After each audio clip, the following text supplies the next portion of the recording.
존경하는 우원식 국회의장님, 선배 동료 의원 여러분, 이 자리에 함께 해주신 국무의원 여러분, 국민 여러분, 안녕하십니까? 더불어민주당 의정부시 갑 박지혜 의원입니다. 작년 12월 3일 윤석열의 계엄 선포로 인하여 우리나라의 국격은 하루아침에 땅으로 떨어졌습니다.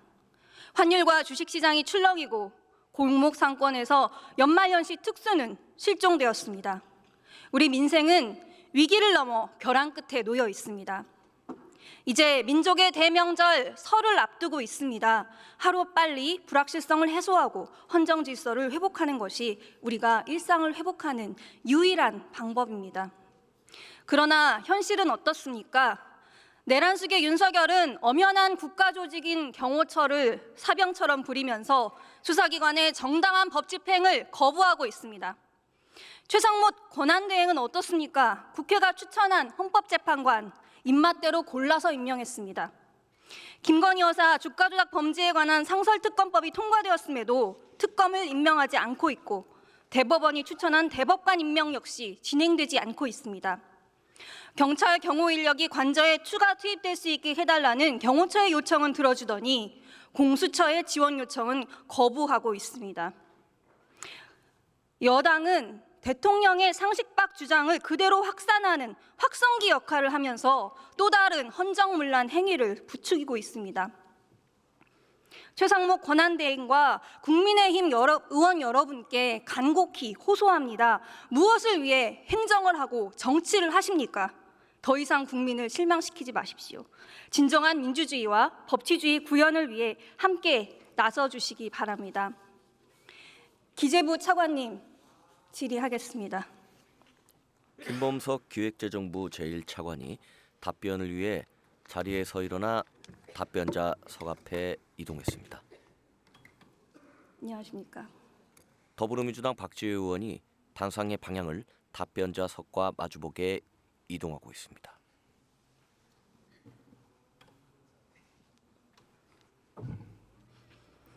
예, 차관님, 비상계엄 선포 당시에 윤석열 대통령이 최상목 장관에게 메모 전달한 거 알고 계시죠?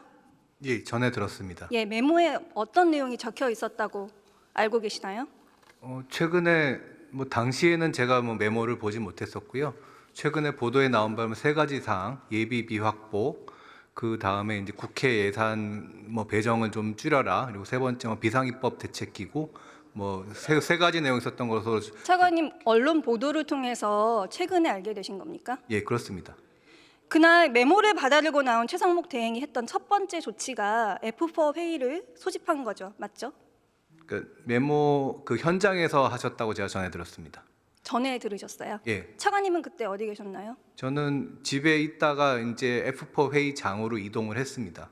언제 그럼 F4 회의장으로 이동하라는 연락을 받으셨나요? 한 10시 한 40분에서 50분 사이로 기억이 납니다. 그럼 기재부에서 타 기관에게 이 회의를 통보한 시간도 아마 그 즈음으로 알고 있습니다. 즈음으로 알고 계시나요? 그럼 안건은 무엇이고 결론은 또 무엇이었습니까?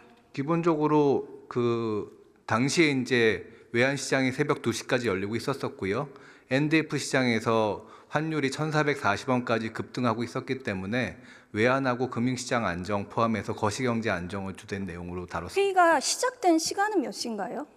아마 11시 40분에 시작됐던 걸로 기억납니다. 네. 그런데 지금 이제 보도자료를 보시면 보도자료 배포 시점이 11시 40분으로 되어 있습니다. 예. 상당히 심야임에도 불구하고 소집 1시간 만에 회의가 성립됐고요. 예. 보도자료까지 작성해서 11시 40분에 배포를 했습니다. 계엄 선포 사실을 미리 알고 사전에 준비한 것이 아닌가, 그리고 이 메모의 내용을 실행하기 위한 회의가 아닌가 하는 의혹이 있는 거 알고 계시죠? 그런 의혹이 있는 것으로 알고 있고요. 다만 보도자료 부분에 설명을 드리면은 저희가 최종적으로는 회의 시작 시점으로 배포했다라고 이제 알고 계신데, 최종적으로는 저희가 12시 20분경에 보도자료가 배포가 됐고 그 시점에가 사실 마무리된 시점입니다. 그럼 배포 시점 기재가 잘못됐다는 착오입니다. 말씀이신가요? 이 의혹을 투명하게 해명하시려면은 어제 다른 금융기관들 그 세 개 기관이 합동 보도 자료를 냈던데요. 그게 아니라 저는 회의록을 공개하셔야 한다고 생각합니다. 기재부에서 회의록 공개하실 생각 있으십니까? 저희가 이제 이 F4 회의라고 하는 회의 자체는 비공식 회의이고 비공식 간담회이고 저희가 그 결과는 보도 자료를 통해서 공지를 하고 실제 행동은 각 기관들이 기관의 책임에 따라 하는 방식으로 운영을 하고 있기 때문에 회의록을 만들고 있지는 않습니다. 그럼 모든 F4 회의는 회의록이 없습니다. 없나요? 아니 국가 경제를 좌우하는 경제부처 주요 이제 장관급 인사들 4명이나 참여하는 회의인데 회의록이 없나요? 그러니까 말씀드렸다시피 이게 서로 의견을 교환하고 말씀드렸던 부분 저희 외환시장이랄지 저희 외환시장에 대해서 어떻게 저희가 스무딩 오퍼레이션을 할지 그런 부분들은 저희가 기록을 남겨서는 안 되는 부분이고 그런 논의를 하고 있기 때문에 저희가 별도로 회의록을 남기고 있지 않습니다. 저는 국가기관의 주요한 업무는 근거를 반드시 남겨야 하는 것이 원칙이라고 알고 있었는데요. 향후에 그 부분에 이런 부분들은 실제 그래서 액션을 할 때는 네. 각 기관들이 책임을 지고 절차에 따라서 기록을 남기면서 실제 액션을 하고 있습니다. 근데 그 액션에 이르는 과정에 있어서 어떠한 근거를 가지고 어떤 논의를 거쳐서 결정해야 되는지 알기 위해서 사실은 회의록을 작성하는 거잖아요. 잘 아시겠지만 앞으로 이런 의혹을 투명하게 해소하기 위해서 국회에서 국정조사를 할 것으로 알고 있습니다.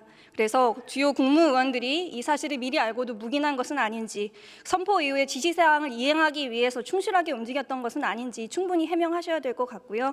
향후에 국정조사 과정을 준비하시기 위해서라도 관련된 부분은 충분히 내부적으로 살펴보시고 근거를 제출해 주시기 바랍니다. 저희가 충분히 설명하도록 하겠습니다. 네, 들어가셔도 좋습니다. 김범석 기획재정부 제1차관이 조태열 외교부 장관이 질의하겠습니다. 조태열 외교부 장관이 답변을 위해 자리에서 일어나 앞으로 나오고 있습니다. 우원식 국회의장에게 인사를 한 후 답변자석 앞에 자리했습니다. 장관님, 지난 한 달간 주요 우방 국가들과 우리나라의 현재 상황에 대해서 많이 의견을 교류하셨을 것 같습니다. 이번 계엄과 내란 사태에 대해서 주요 국가들은 어떻게 평가하고 있습니까? 계엄 사태에 대해서는 민주적인 절차에 따르지 않은 것에 대한 우려 표명과 비판이 있었고요. 그 이후에 수습 과정에서 민주적이고 헌법 절차에 따라서 평화롭게 질서를 회복하는 것에 대한 복원력, 민주적 복원력에 대해서는 높이 평가하는 그 양면성을 지닌 평가가 있었다고 생각합니다. 네, 저는 이제 장관님의 모든 활동에 대해서 속속들이 알지는 못하지만 언론에 공개된 내용을 보면서 혹시 장관님께서 그 계엄 선포 과정에 있어서는 반대하셨다고 했는데 사실은 찬성하신 것이 아닌가 좀 의심스러운 지점들이 좀 있었습니다. 관련해서 확인하기 위해서 몇 가지만 질문 드리겠습니다. 잘 알고 계시겠지만 12.3 비상계엄 직후에 외교부 부대변인이 프레스 가이던스라는 것을 배포했습니다. 알고 계시죠? 지난번 외통위 상임위 때 처음 알았습니다. 네, 이 내용을 보면 정말 놀라운데요. 비상계엄은 자유민주주의를 파괴하는 세력에 대해 헌법주의자이자 자유민주주의 헌정 질서를 누구보다 숭배하는 대한민국 대통령으로서 내리는 결단이다. 이렇게 얘기했고요. 국회의원들의 국회 출입을 통제하지 않았다. 합헌적인 틀 안에서 행동을 취했다. 이렇게 사실과 전혀 다른 내용도 포함이 되어 있습니다. 네. 알고 계시죠? 그때 들었습니다. 네. 이게 몇 주 전의 일인데요. 확인한 다음에 어떤 조치를 취하셨습니까? 그 부대변인이 개인적으로 용산 근무할 때 알고 있었던 사람들의 부탁과 또 일부 친하게 지낸 기자의 부탁 때문에 개인적인 결정으로 한 행동으로 그렇게 해명을 했고요. 검찰에도 그렇게 참고인 진술을 한 걸로 알고 있습니다.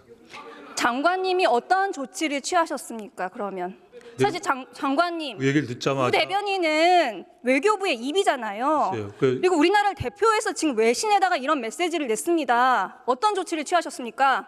직무 배제를 바로 시켰습니다. 그 소식을 듣자마자 직무 배제시키고 조사했고 자체적인 보고를 들었고 검찰에 가서 그렇게 또 따로 진술한 것을 알고 있습니다. 확인했습니다. 단호하게 직무 배제했고 지금 징계 조치 단호하게 조치해 주시고요. 저는 개인적으로 했다는 그런 말씀 정말 말이 안 된다고 생각합니다. 아니, 그게 부 대변인의 본인이 이렇게 지위에 있는 진술을 사람이잖아요. 네. 저 보고가 안 됐고 저도 모르고 차관도 모르고 대변인도 모르는 상황에서 이루어진 일이기 때문에 그렇다면 그게 조사 직무 결과입니다. 기강에 큰 문제가 있다는 생각이 듭니다. 두 번째로 지난 월요일에 개최된 한미 외교장관 회담 거기서 뉴욕타임즈 기자가 윤석열의 비상계엄이 북한, 중국과 유사한 독재자 전략 아니냐, 대한민국에서 이런 일이 있었다니 놀랍다 이렇게 질문을 했더니 장관님께서 계엄을 이해하려면 한국의 특수한 정치 문화, 민주주의 역사, 특수한 한국적 상황을 살펴봐야 한다 이렇게 답변하셨습니다. 기억하시죠? 네. 여기서 윤석열의 계엄을 이해할 수 있는 특수한 한국적 상황이 무엇입니까? 저는 뉴욕타임스 기자의 질문을 이러한 사태가 발생한 근본 원인이 무엇이냐라는 질문으로 들었고 그것을 살펴보기 위해서는 한국의 정치 문화, 민주주의 역사, 지난 짧은 기간에 이룬 민주화의 과정에서 갖고 있는 우리나라 민주제도의 취약성 그런 것들을 잘 이해해야 된다고 답변을 했습니다. 아니 한국의 특수한 상황이라니요. 저는 장관님 잘 아실 것 같은데 국제 외교 무대에서 인권 탄압을 하는 국가에게 뭐 인권 기구들이 인권 탄압하지 마라. 그럼 그런 국가들이 주로 내놓는 변명이 무엇입니까? 우리나라의 특수한 상황을 이해해야 한다. 이런 답변을 내놓잖아요. 그런 뜻을 말씀드린 거 아닙니다. 그런 뜻은 아니다. 그런 뜻은 분열과 갈등의 정치 문화가 이런 데 영향을 미쳤다고 저는 생각합니다.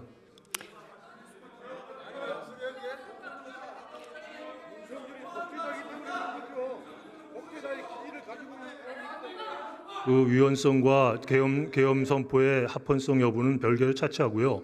저는 그런 데 대한 성찰이 있어야 된다고 저는 생각합니다. 장관님, 지금 대한민국이 우리나라에서 계엄 선포가 이루어졌고요. 지금 대통령이라는 사람이 한 줌의 지지자를 앞세워가지고 체포영장 집행에 저항하고 있고 바리케이트를 치고 있고 저는 철조망을 그거 치고 옳다고 있고 말씀드린 적 없습니다. 이런 모습이 전 세계에 생중계가 되고 있습니다. 대한민국 국격 실추되는 거 너무 우려되는 상황이고 너무 가슴 아픕니다. 혹시나 윤석열에 대한 충정으로 계엄을 옹호하고 합리화하고 싶으시더라도 저는 이런 외교 무대에서 언행에 특별히 신중을 기해 주셔야 된다고 생각합니다. 제가 그날 취한 행동과 이후 미국과의 소통, 국제사회와의 소통 과정에서 제가 취한 언행이 그것을 다 증명한다고 생각합니다. 장관님의 저는 발언에 민주주의에 대한 그런 확신을 갖고 비판도 저는 충분히 새겨 들으셔야 한다고 생각하고요. 윤석열이 아니라 민주주의와 법치주의에 대한 국민의 열망, 민주주의 회복성에 대해서 전 세계가 감탄했다 말씀하셨는데요. 네. 그런 부분들을 전 세계에 똑바로 알려주십시오. 그걸 소중한 자산으로 삼아서 조속히 외교 관계를 정상화하기 위해서 전력 투구하겠습니다. 네, 들어가셔도 좋습니다. 조태열 이호영 외교부 장관이 경찰청 차관님, 답변을 마치고 자리로 돌아갑니다. 경찰청 이호영 차장님 경찰청 질의하겠습니다. 차장이 답변을 위해 자리에서 일어나 앞으로 나오고 있습니다. 우원식 국회의장에게 인사를 한 후 답변자석 앞에 섰습니다. 네. 네. 차장님, 12.3 내란 사태 이후에 윤석열 탄핵 가결이 이루어지고 나니까 이제는 비상계엄이 불가피했다는 식으로 내란을 선전하고 옹호하는 세력들이 활개를 치고 있습니다. 반헌법적인 내란을 옹호하거나 선전하는 행위에 대해서 단호한 대처가 필요하다는데 동의하시죠? 네, 동의하고 있습니다. 지금 3일에 민주노총 집회에 참여한 사람이 무전기를 뺏어서 경찰의 머리를 찍어서 경찰이 혼수 상태다. 뇌출혈이 심해서 뇌사 판정 가능성이 매우 높다는 소문이 커뮤니티에 떠돌고 있는 거 알고 계시죠? 네, 그 가짜 뉴스라고 그래서 저희들이 그 뭐 혼수 상태가 아니라는 것을 기자에게 그 즉시 풀했습니다. 사실이 아니죠. 네네, 사실이 네, 아닙니다. 차장님 입으로 꼭 확인해 주시고요. 지금 12.3 내란 사태 이후에 이렇게 대한민국 헌법, 사법체계를 부정하고 가짜뉴스를 퍼뜨리면서 혼란으로 대한민국을 몰아넣는 세력이 점차 고개를 들고 있습니다. 심지어 헌법재판소, 수사기관, 판사가 오염됐다, 경찰과 군대가 오염됐다, 이런 주장을 국회의원이 하고 있는 상황입니다. 오늘 국회에서 믿을 수 없는 기자회견이 있었어요. 반공청년단이라는 것을 조직해서 민간인들을 조직해서 대통령 사저 앞에 집합시키겠다 이렇게 나서고 있습니다. 정말 이것은 내란 선동 행위에 해당된다는 생각이 드는데요. 저희가 이런 선동 혐의가 있는 정치인과 유튜버를 국수본에 고발했고 관련한 고발들이 경찰청에도 많이 접수되고 있을 것으로 생각을 합니다. 빠르게 수사하고 처리해야 하지 않겠습니까? 예, 국수본에서 신속하게 처리할 걸로 알고 있습니다. 예, 꼭 힘써 주십시오. 네, 들어가셔도 좋습니다. 이호영 경찰청 12.3 차장이 계엄 이후 대한민국은 윤석열 답변을 공화국이고 마치고 주권은 자리로 윤석열에게 있고 돌아갑니다. 모든 권력은 윤석열로부터 나온다. 의심될 만한 일이 한국에서 벌어지고 있습니다. 피의자 윤석열은 추운 겨울밤을 거리에서 새우면서 윤석열의 체포와 탄핵을 외치 발언자의 발언 시간이 초과되어 마이크가 꺼진 상태입니다. 더불어민주당 박지회 의원이